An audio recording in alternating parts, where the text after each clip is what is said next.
to the Way of the Taibhsear podcast. This is episode 28, Beltane 2010.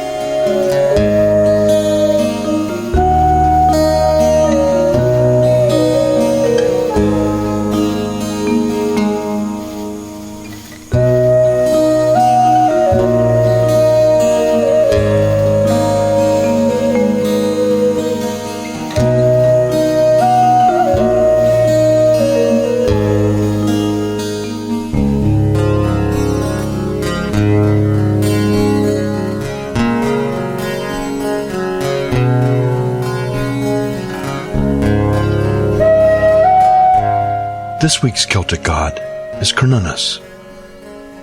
Cernunnos is the horned god of the Celts. He represents the physical embodiment of nature and is a fertility god.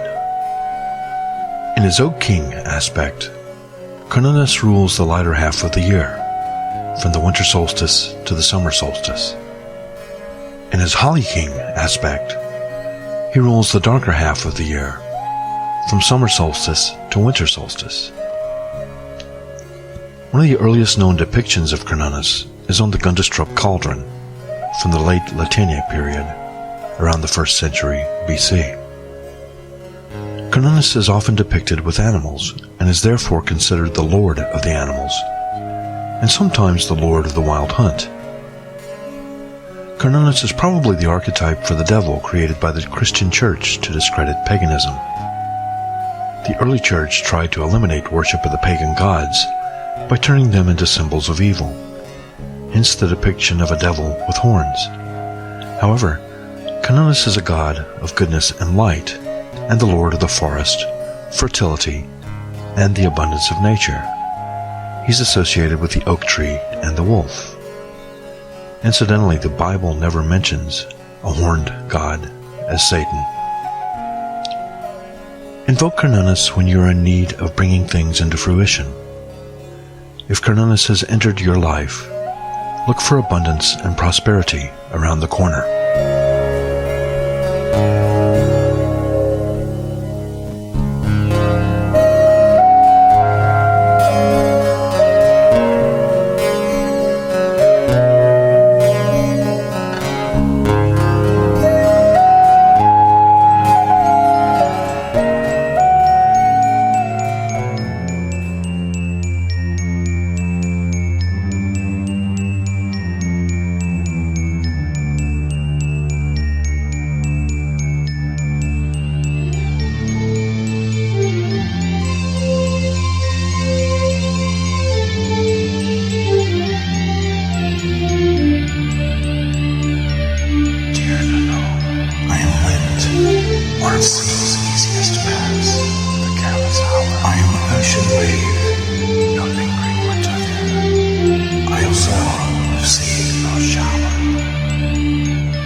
On whom did the cattle of Thethra smile? ocean's edges, in a fortress of Gabriel Taibhsear. I am a soul and spirit. I am reborn, an enchantment of the wind. So say we all. I am Carnalos.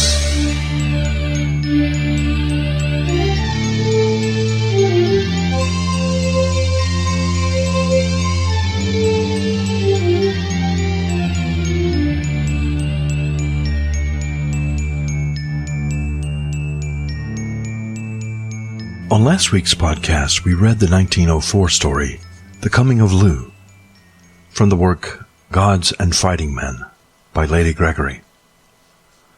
This week we will be looking at the shamanic aspects of Lu's birth. In the story of the birth of Lu, it is mentioned that Balor of the Evil Eye lived on the island of the Tower of Glass.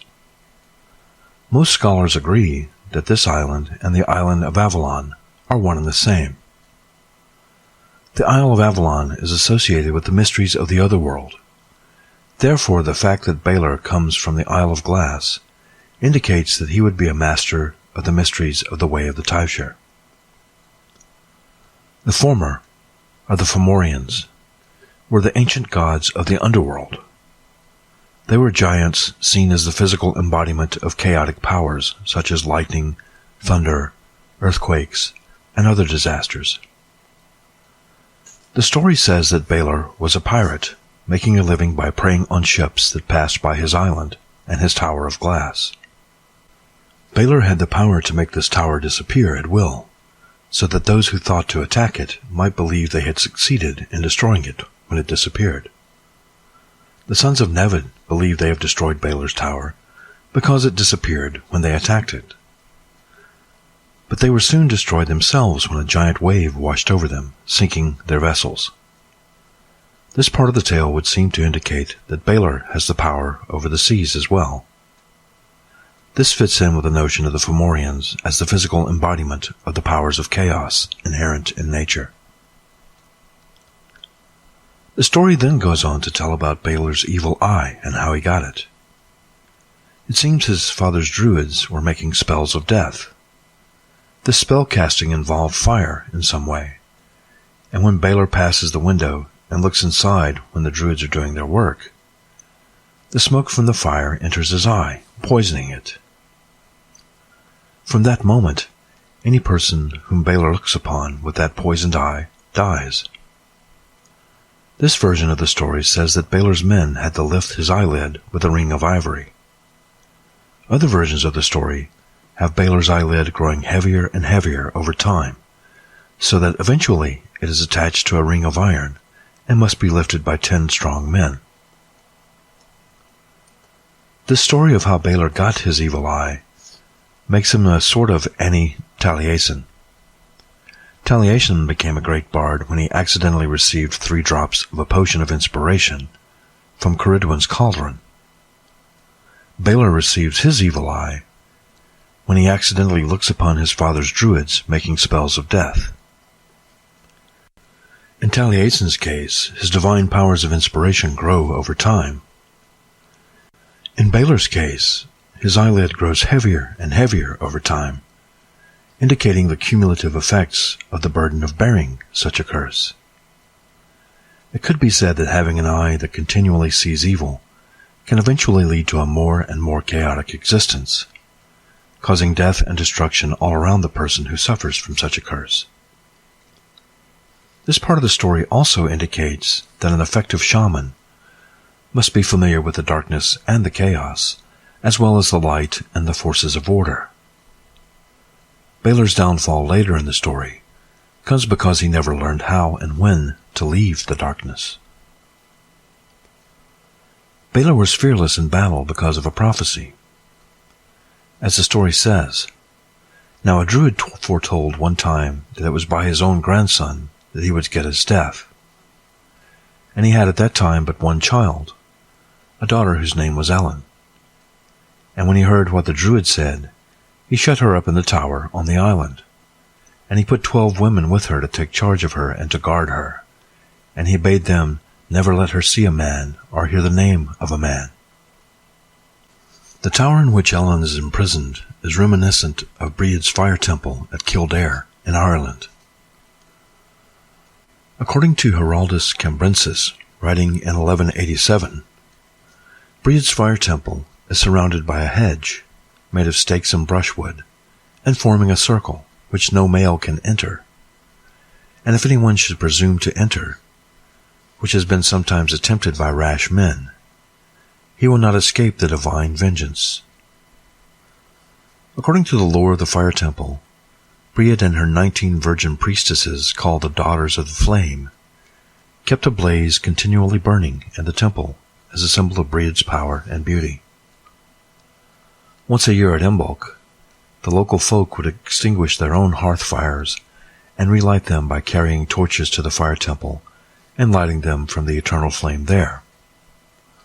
So Breed's fire temple is symbolic as a bringer of light and warmth to hearth and home for the entire village. If we view the story of Ellen's imprisonment as an archetype of the fire temple, then Ellen becomes a representative of Breed. In her tower prison, the only men she has ever seen were those passing in coracles, and the one man in her dreams. From our earlier podcast on Taibhsear, we learned that coracles were small boats often used by druids in vision-seeking ceremonies. As a symbol of the womb of the mother goddess, they aid Taibhsears in finding their visions. It is significant that the only men Ellen has ever seen are those engaged in shamanic journeys. That is, of course, except for the literal man of her dreams, Cian. When she asks the Vestal Virgins who guard her to tell her about these men, she receives no answer. This probably only piqued her curiosity, but isolated as she was, she could only imagine what these strange creatures were. Since a druid foretold that Balor would meet his death at the hands of his own grandson, and since he had his only child imprisoned in the tower, Balor was fearless, believing he could not die. He believed himself invincible because he believed that he had thwarted the prophecy by making sure he never had a grandson. Unfortunately for Balor, he brought his own fate upon himself by the very act of attempting to avoid his fate. This is a common theme in Celtic epics, that the hero, by attempting to avoid his destiny, instead brings it to pass. After describing Ellen's fate, the story moves on to the tale of Lu's father, Cian. There are 3 things in the story that let us know immediately that we are dealing with a god or a demigod. The first is Cian's dwelling place, Drun na Tenya, the Ridge of the Fire. In ancient times, signal fires were lit atop mountains as a means of communicating warnings of impending attacks. Interestingly, such fires were often lit to warn villagers of the approach of pirates like Balor. If this is the case, then Cian could be seen as a messenger of the gods. The Ridge of the Fire could also be a reference to the blacksmith's forge that becomes significant later in the story. One of Breed's arts as a triple goddess is that of the blacksmith. So we already have something in common between Cian and Ellen, a common link to Breed, the Exalted One. Furthermore, Ellen is the daughter of Balor, a god of chaos, and Cian is the son of the Tuatha Dé Danann, the gods of order. So this couple is a union of the powers of chaos and order. The second thing that lets us know that Cian is a god is of course the fact that he is the son of the Tuatha Dé Danann, or the children of the goddess Danu. The third and final thing that lets us know that Cian is a god is the fact that he was the lord of the land who possessed a magical cow, the Glasgavnian, who never failed to give milk. This cow is reminiscent of the magic cauldron of the Dada, which was never empty. This is a symbolic way of saying that Cian is a god of plenty and prosperity. The next thing we learn about Cian is that he is one of 3 brothers. One of his brothers, Gwevneu, is a blacksmith of great reputation. The other brother's profession is not named in the story. Sauchain is, however, the brother responsible for letting Balor steal Cian's prized cow after falling for his trickery. When Sauchain has let Balor steal the cow, Cian rushes off in pursuit of his prize. Cian's first stop is to ask a druid how to defeat Balor. The druid tells him that so long as Balor lives, the cow will never be brought back, because Balor's evil eye is death to any enemy who comes within his sight. Not willing to accept defeat, Cian then went to a female druid named Birug. After not having any success with the male druid, Cian talks to Birug of the mountain. Interestingly, the name Birug means separation. This could have significance in that Ellen was separated from humanity on her island prison, or it could have significance in the fact that Birug was a druid of the mountain. On our podcast about Taibhsear, we learned of the Fertility. The Fertility were druid alchemists and magi who lived at Dinasafaran, which is a mountain city and fortress. These druids were the best of the best. It could be that this mountain that is associated with Birug is the same mountain of the Fertility. If that is the case, it would explain why she is able to offer a solution when the male druid Cian spoke to could not, because she was trained by the best of the best. So Birug, a shaman and seer from the mountain of Dinasafaran, sets Cian on the path to his destiny. The first thing she does is to dress Cian in a woman's clothes. This type of guising by putting on the clothes of the opposite gender has a long history throughout many shamanistic cultures across time, from Siberia to Native Americans to the Celtic world. The Aboriginal peoples of the world use this guising as a way of unmaking reality, so the new reality may be created. The practical aspect of Cian's costume is that it allows him to enter a fortress occupied by women.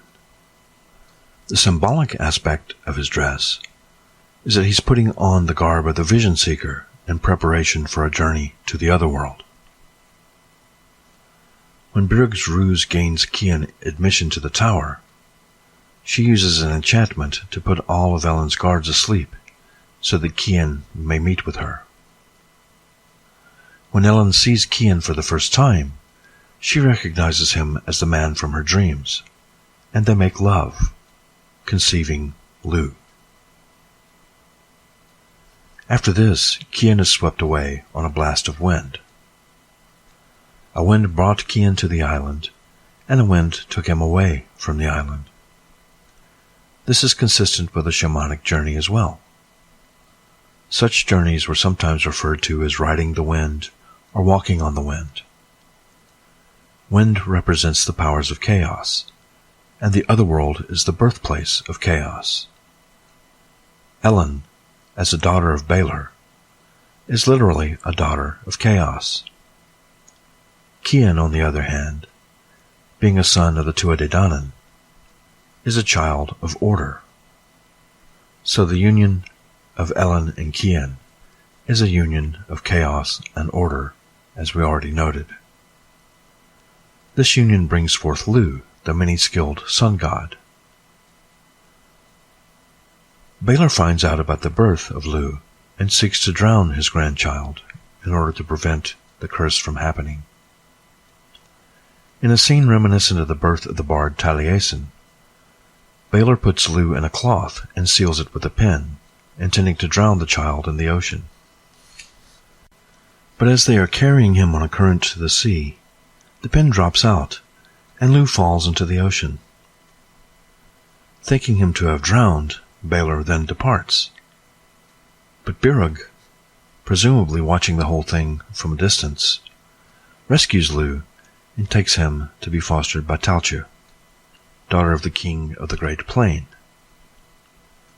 The king of the Great Plain here was the king of Spain, according to the Liber Gabala, So like Taibhsear, Lu was rescued from the sea and placed with a family of noble birth for fostering. And like Taibhsear, Lu was a master of the bardic arts. The story then skips ahead to Lu's coming to Chower, where he seeks admission to Nuada's court by claiming to be a master of all arts, as we discussed on last week's podcast. Nua, like Lu, is the son of the Tuatha, the children of the goddess Danu. Nua's kingdom is forced to pay taxes to the Fomorians. Baelor, Lu's grandfather, was a Fomorian. So the story has Lu joining his father's people to make war against his mother's people. The Fomorians, as living embodiments of the forces of nature, represent the powers of chaos and darkness, as we've already noted. The Tuatha, as living embodiments of learning, magic, and wisdom, represent the powers of order and light. As this section of the story begins, the powers of chaos hold dominion over the powers of order. The Fomorians demand tribute from the Tuatha. Lu seeks to restore balance to the situation by conquering the forces of chaos. It's important to note here that Lu's father was a son of light and order, and his mother was a daughter of chaos and darkness. So Lu has the forces of chaos and order within himself in equal measures. He seeks to conquer the powers of chaos, and the first step in this task, after gaining admission to the halls of power, is to meet at a place called the Whisper of the Men of Dea. In Irish, Dea is a prefix meaning of good and positive qualities. So the Whisper of the Men of Dea means the whisper of the good men. The good men Lu meets with are Nua, the Dagna, Agma, Goevneu, and Dian Kiet. Before discussing these good men, let's recap where we've been so far and reflect on how Lu's birth touches on the journey of the Taibhsear.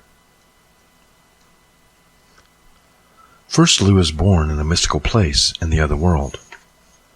His mother is a daughter of chaos, and his father is a son of order.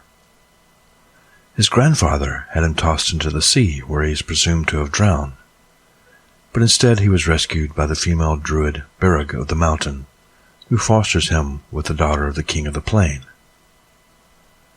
The story remains silent on his fosterage, but it's safe to assume that he was raised in Spain, across the sea from his home of Ireland. When he returns to his homeland, he is Samaldanic, a master of all the arts. This indicates extensive training during his fosterage, as well as a talent for many skills and crafts. Placing him in Spain also meant that he was a Celtiberian.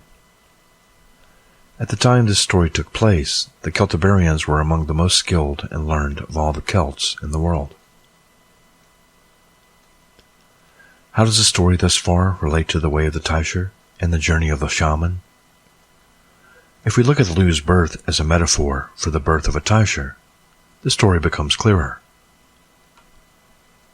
Lu is born when a son of order enters the other world and mates with a daughter of chaos. This relates to how a Taibhsear must be familiar with both the forces of light and darkness. Note that although Lu's father, Kian, visits his mother, Ellen, in the other world, he does not stay there. He's borne away on a blast of wind. This could be seen as a warning not to dwell too long in the darkness, but to learn its lessons and then move on. After Lu is born, his grandfather attempts to kill him by trying to drown him, but instead he's rescued by the powerful seer and druid Birug of the mountain. Those who are called to the way of the Taibhsear often refuse the call at first, because of the demands of the society that they are born in, or the expectations of their family and friends. Sometimes family members try to drown the seeker's journey before it begins by discouraging them and telling them to seek a more normal path. But Lu escapes this fate when he's rescued by a powerful Taibhsear and placed in foster care. This mentor and messenger from the other world knows what is best for Lu, and she makes sure to place his feet on the path that will lead him to meet his destiny. Lu's foster parents live in a land that excels at all the arts and crafts, so by leaving the land of his birth, Lu is able to learn many skills and become a master of them all. This eventually allows him to return triumphant and victorious to his homeland, to join his father's people in their battle against the powers of chaos and darkness. The fact that Lu is simultanic, a master of all the arts, tells us that the way of the Taibhsear is a many-faceted path. In order to walk between the worlds, we must first learn everything there is to know about this world. When we have learned, then we may step into the other world to challenge the powers of chaos. Mastery of all arts allows us to use many things to assist us on our journey. Finally, at this point in the story, Lu has learned about his powers of light and his powers of darkness. He's walked in both worlds. Now he is returning home to his father's people to help them to defeat the powers of chaos. For those who seek to walk the warrior way, this part of the story tells us that Lu has both light and dark within him because of his parentage. He therefore knows about the powers of darkness. But although he acknowledges this part of himself, he also knows that he cannot dwell forever in the darkness. To do so would make him just like his grandfather Balor of the evil eye. So instead, Lu decides to do battle with the armies of chaos, and he joins Nua's court and the children of Danu in order to do so. They meet at this place that thereafter become known as the Whisper of the Good Men, to plot their revenge against the Fomorians.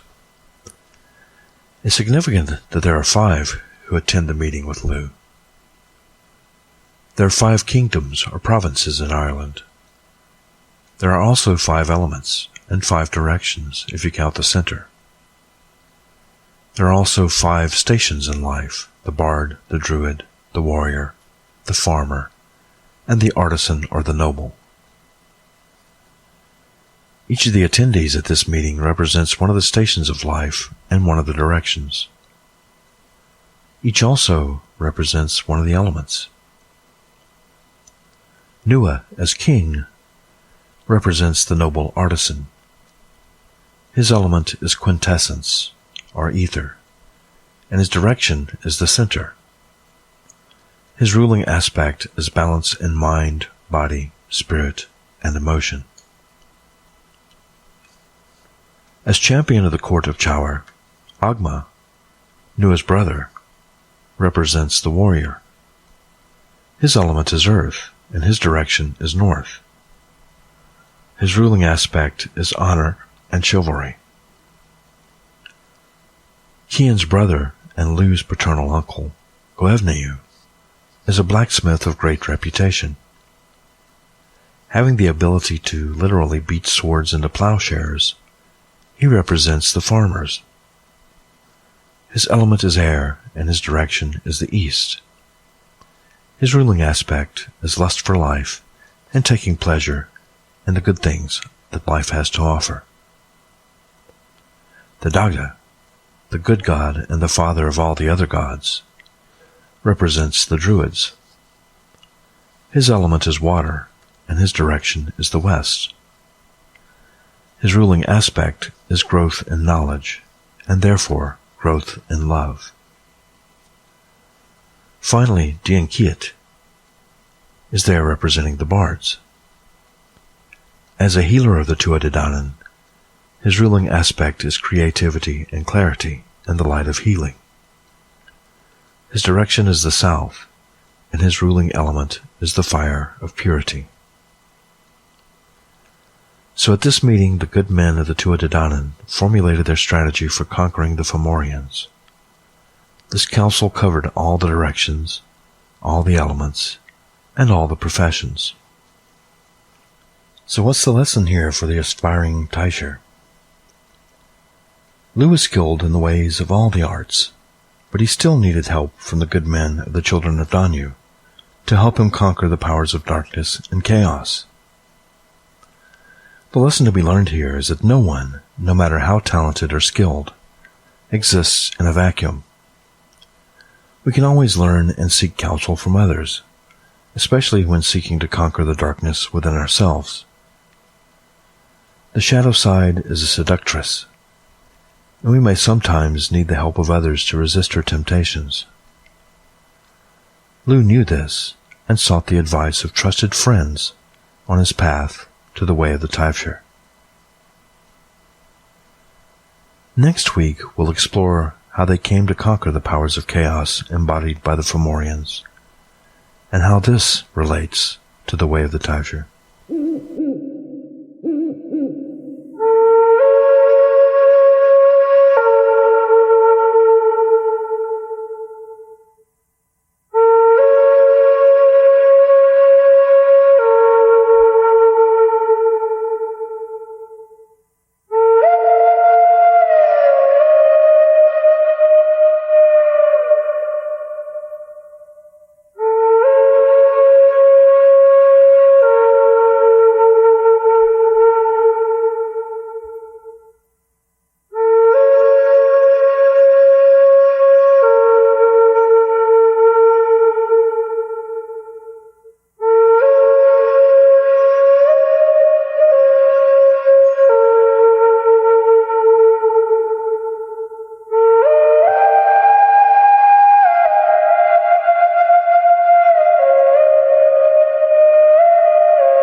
This is our Beltane 2016 podcast. Beltane is one of the 4 fire festivals during the year, the other 3 being Imbolc, Samhain, and Lunasa. The word Beltane comes from the Celtic sun god Bel, or Belenus, and Chenya, meaning fire. So Beltane, or Belchenya, means Bel's fire. Beltane and its counterpart, Samhain, are the 2 times of the year when the veil between the worlds is the thinnest. It's a good time to commune with nature spirits. Beltane occurs on May 1st, or May Day, halfway between the vernal equinox, Alban Eiler in some Druid traditions, or Ostara in others, and the summer solstice, Yule or Alban Erwin. It's a celebration of fertility and the light of the sun.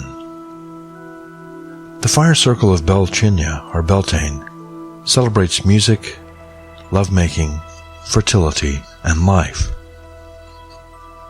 Traditionally, the bell fire is lit at sunset on April 30th and kept going until sunset on May 1st. The bell fire is lit with a sacred bundle of 9 different types of firewood. These woods are tied into a bundle with colored ribbons and are lit ceremoniously at sunset. All 9 are trees or plants of the Celtic Ogham. The 9 sacred woods of the bell fire are birch, oak, rowan, willow, hawthorn, hazel, grapevine, apple, and fir. Once the fire is lit, most groves have drumming, singing, and dancing around the fire. This sometimes lasts all night. One of the fertility rites of Beltane is jumping over the fire. Young unmarried people jump over the bell fire while wishing for a lover. Young married women would leap the fire in hopes of becoming pregnant. In modern times, Beltane includes drum circles, hoop dancers, fire spinners, and fire dancers. These rites often go on all day and all night, so if you're invited to a Beltane celebration at a campground, don't expect to get a lot of sleep that night. Spiritual significance of Beltane. The concept of sovereignty in the way of the Taibhsear and most other forms of Celtic paganism is the idea that the land and the king are one. This means that the goddess, represented by the earth herself, unites with the king or the god, represented by the sun. This also represents the union of telluric, earth energy, with solar energy. It also represents the union of the powers of chaos with the powers of order. The uniting of these energies makes all of creation possible.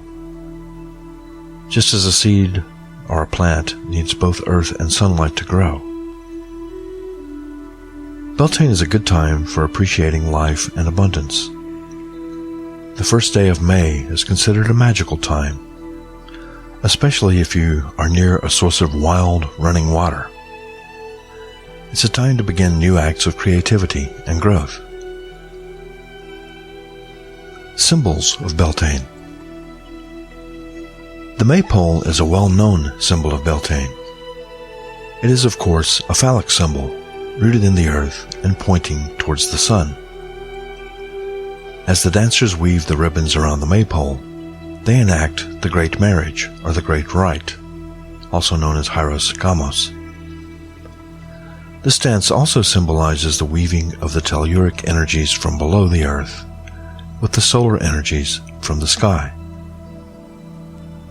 Flowers associated with Beltane include primrose, yellow cowslip, hawthorn, roses, roseberry, and ash trees. This is also the time of year for making new brooms or besoms, weaving baskets, and making new butter. Any of these may be used for decorations at this time of year. Gods and goddesses of Beltane. Beltane is associated with the Celtic god Bel, also known as Balar or Belinus. Bel is the Celtic god of the fire and of light. Beltane is also associated with Cernunnos in his green man aspect, who mates with the goddess in her role as the May Queen. There are also figures throughout the British Isles called Sheila na Gigs. These figures, probably medieval in origin, depict a woman with an engorged vulva. Some scholars believe that these figures represent a lost fertility goddess, and many pagans and some Taibhsears have taken to associating the Sheila na Gig with Beltane celebrations. Colors of Beltane. White represents the goddess and the May Queen. It also represents the return of light to the earth as the sun waxes, and is a symbol of purity. Green represents fertility and the return of plant and animal life to the land. Green is also a healing color associated with the green man. Red represents romantic love, sex, and the great rite at this season.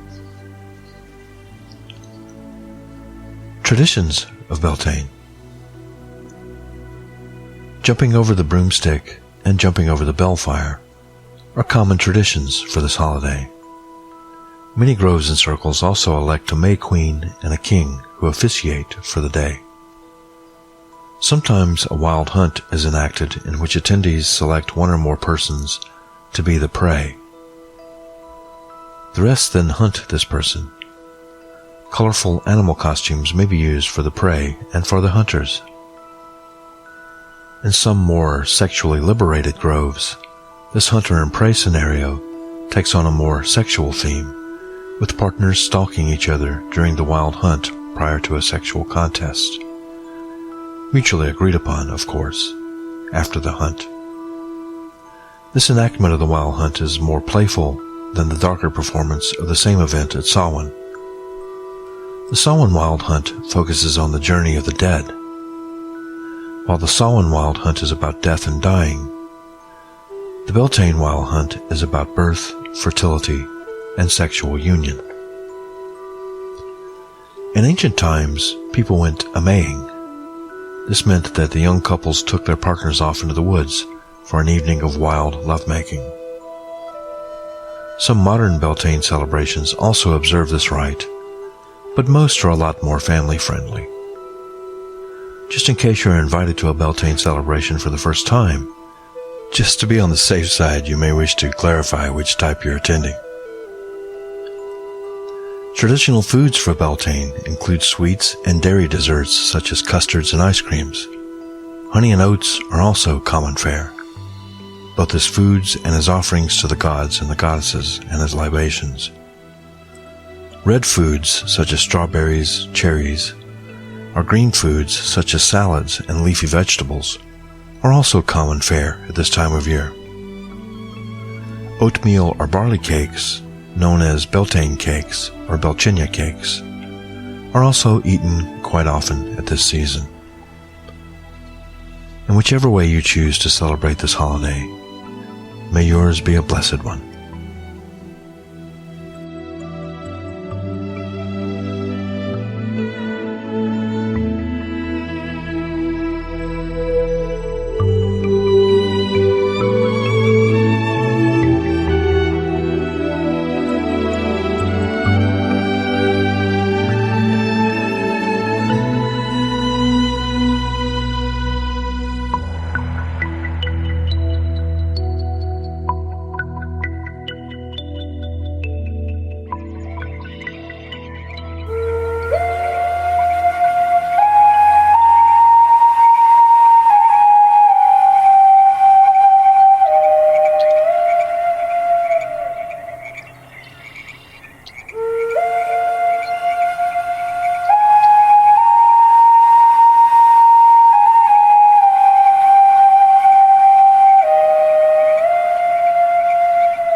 The Green Corner, Sustainable Transportation.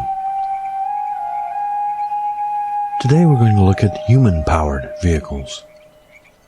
In 1817, Baron Carl von Drais invented the prototype bicycle called the velocipede.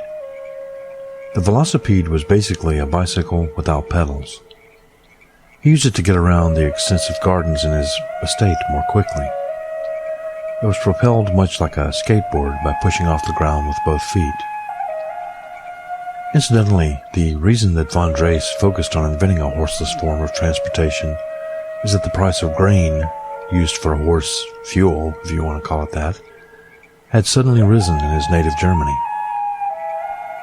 In the 1800s, the bicycle went through many incarnations alongside its cousin, the automobile.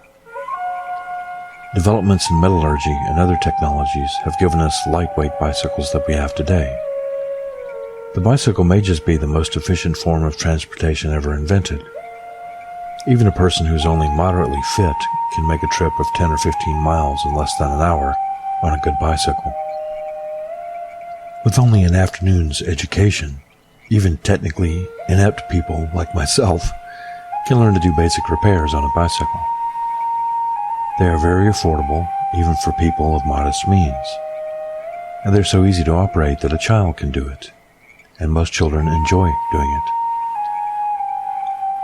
One drawback to the bicycle is that while it's an excellent way of getting an individual from one place to another over relatively short distances, it's not much help carrying cargo. If you have anything bigger than the average briefcase with you, it's going to be difficult to do it on a bicycle. Fortunately, tricycles aren't just for children anymore. In fact, the original tricycle was invented for adults in the middle 1800s, so that bicycle enthusiasts could take more passengers along with them. Today's tricycles are highly efficient, multi-geared, and lightweight. Most come with a cargo basket attached to the back, and they can be purchased for as little as $300 or $400. There are even four-wheeled bicycles called quadricycles, with even more cargo capacity than the tricycle. Such vehicles are perfect for those trips to the corner market or for just cruising around the neighborhood. There are collapsible models that you can fit into an automobile bike rack too. This makes such vehicles perfect for family vacations. You can use the family car to get to your vacation destination, then use the tricycle or quadricycle to see the sights. Some quadricycles also come equipped with auxiliary electric motors for those uphill climbs where you might need a little extra assistance. Human-powered vehicles are probably not the best choice for a primary vehicle if you live in a rural environment. Bicycles are better for people who live in towns and cities where everything is centrally located. There's also the consideration of whether the town planners have the foresight to include safe bicycle paths and lanes. Riding in any city traffic without bicycle lanes can be dangerous, not only because of the automobile traffic, but also because you're stuck breathing auto emissions. Even if a bicycle isn't your primary mode of transportation, you can save gas and pollution on those short trips by riding your bike. Bicycles haven't been traditionally as popular in the United States as in Europe, simply because here in the US, things are spread out a great deal more. But even in the US, if you live in the right location, you can replace your car with a bicycle for most close-to-home travel. There are even tricycles and quadricycles that come with roofs, so that bad weather isn't as much of an issue. Ideally, a small-town resident could rely on a bicycle to get to work, a tricycle or a quadricycle for grocery and shopping trips, and an automobile for those long-distance trips to visit relatives or for vacations. And of course, the greatest advantage of a bicycle is that there are no emissions whatsoever, unless you count a little sweat on those uphill climbs.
In the way of the Taibhsear, we use the Celtic tree alphabet known as the Ogham.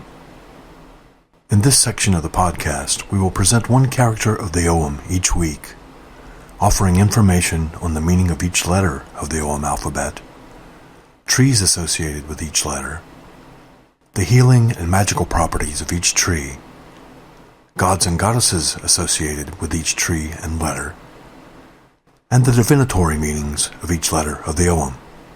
Since we will be discussing medicinal uses of the plants in this segment of the podcast, please remember that herbal medicine requires caution and practice.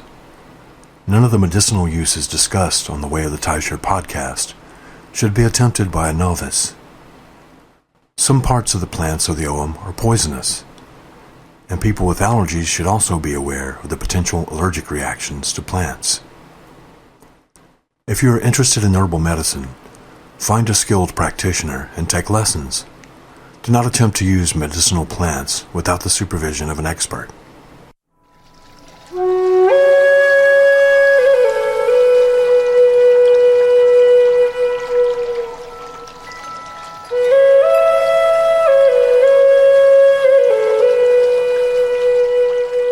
The letter F of the Ogham alphabet is represented by Fagus, the beech. Its divinatory meaning is cleansing, purification, and chastity.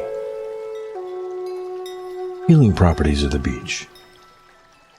Beech is known as the mother of the woods. The beech queen is the consort to the oak king.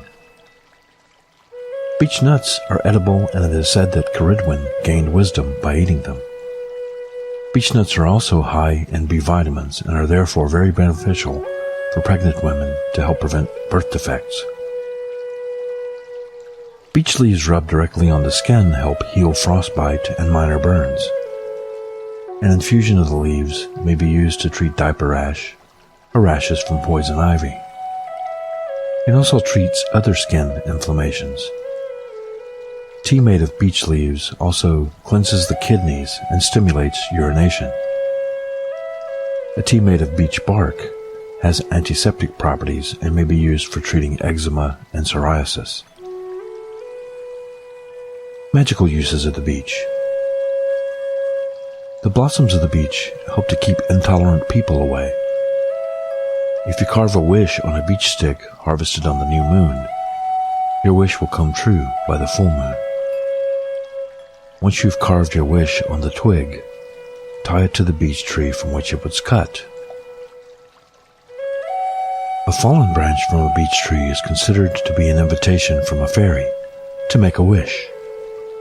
Push this branch into the ground after carving your wish on it, and the fairies will take it to the Sidhe for consideration by the fairy queen. Beech rods are favored by water dowsers. For good luck, carry 3 beech nuts in your crane bag.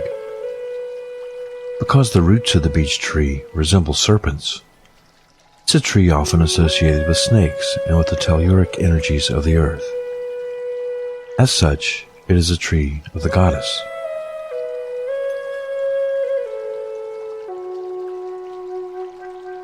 The Irish god Agma, brother to King Nua and champion of Chower, was a child of Danu who created the first Ogham alphabet, and the alphabet bears his name to this day. According to legend, he wrote it first on a beech tree, and beech trees have been used throughout history for making paper. According to legend, the first books were made by making pages of thinly sliced beech wood. It is possible that there is some truth to this legend, as the Anglo-Saxon word for beech is bok, and this word later became book.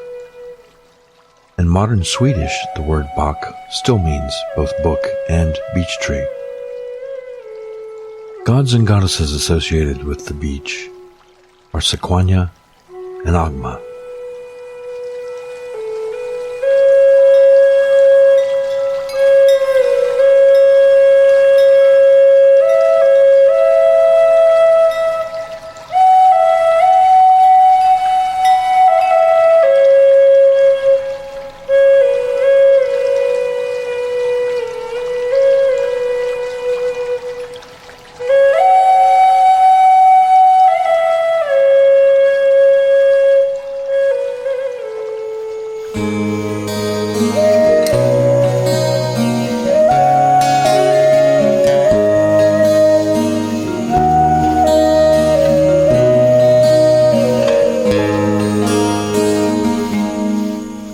You've been listening to the Way of the Taibhsear podcast on International Pagan Radio, where it's all pagan all the time.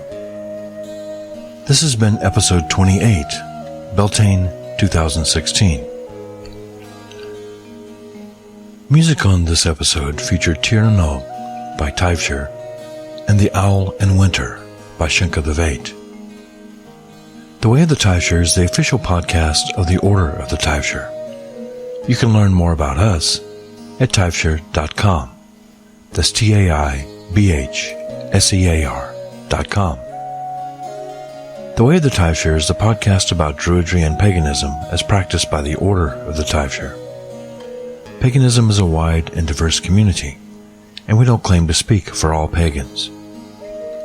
You can get in touch with us at the show at podcast@Taibhsear.com. That's podcast@Taibhsear.com. The Way of the Taibhsear is sponsored by Elder Grove Seminary, offering the best in pagan education with online bachelor's, master's, and doctoral degrees in ministry and divinity. Learn more about Elder Grove Seminary at eldergrove.org. Until next time, blessings of the ancestors.